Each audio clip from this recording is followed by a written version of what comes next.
বিল খামসিন, 5টা নির্দেশ দিচ্ছি। এক, বিল জামাত, ঐক্যবদ্ধ থাকো।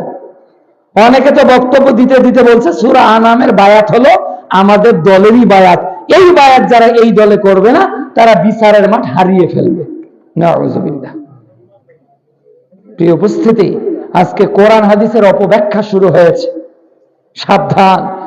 গতদিনে যারা একভাবে কথা বলতো, আজকে তাদের মুখোশ উন্মোচন হয়ে তারা আর একভাবে কথা বলছে।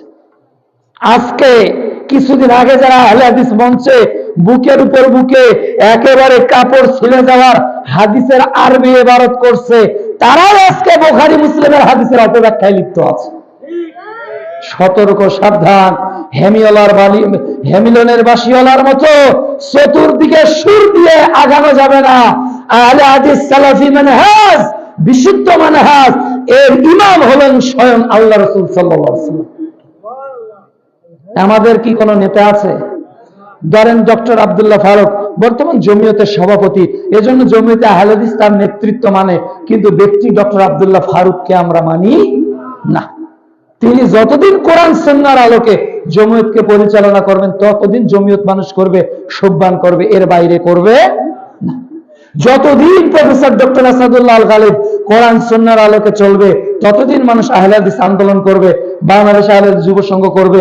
যখন তারা কোরআন সুন্নাহর বাইরে কথা বলবে তখন তাদের সঙ্গে আমরাও নাই। তাহলে বোঝা যাচ্ছে এই জামাতগুলো কোরআন সুন্নাহর আলোকে পরিচালিত, আর বাকি ইসলামী জামাতগুলো কেউ কার্ল মার্কসের অনুসরণ করতেছে, কেউ সক্রেটিসের অনুসরণ করতেছে, কেউ আব্রাহাম লিঙ্কনের মাধ্যমে ইসলাম চাচ্ছে, আর আহলে হাদিস সালাফি জামাত শেখ রাসূলের মাধ্যমে ইসলাম চাচ্ছে। পার্থক্য বুঝতেছেন না? আমাদের ইসলাম চাওয়া আর তাদের ইসলাম চাওয়া এক না আলাদা?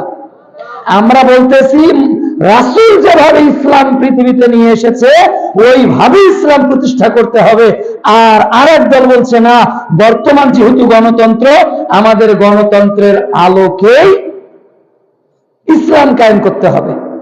100টা পুঁটি মাছ আর একটা ইলিশ মাছ কোনটার দাম বেশি হবে? কিন্তু গণতন্ত্রে পুঁটি মাছের দাম বেশি।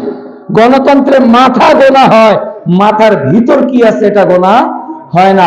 একটা বিসিএস ক্যাডার তার ভোটের মূল্য আর একটা ম্যাথর তার ভোটের মূল্য এক। এই জন্য প্লেটো বলেছে গণতান্ত্রিক শাসন ব্যবস্থা হলো মূর্খদের শাসন ব্যবস্থা।